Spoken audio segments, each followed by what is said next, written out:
How to set up and install your Google Nest Cam. Add your Nest Cam to the Google Home app. When prompted, you'll scan the QR code found on the front of your camera. Next, connect your power cord. Make sure to align the magnetic connector on the power cord to the connector at the bottom of the camera. You'll feel it snap into place. Then plug the other end into an outlet.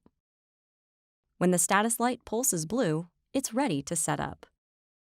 Now follow the steps in the app to set up your camera. You'll select whether you're installing your camera indoors or outdoors. Connect it to your Wi-Fi network, then select the location where you want to set your camera up. Now find the right height to mount your camera so you can capture what you'd like to see. If you plan to install your camera outside, place it 6 to 6.5 feet or 1.8 to 2 meters above the ground. If mounting to wood, drywall, or plaster, you'll use the wall screws and wall plate included in the box. For brick, stone, or stucco, you'll also use the wall anchors. Hold the wall plate against the wall or ceiling and insert the screws directly into the wall.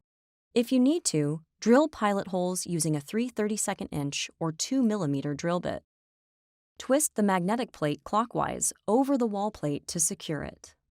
Now attach the camera to the magnetic mount. Align the camera so the status light is positioned at the top and the speaker is at the bottom.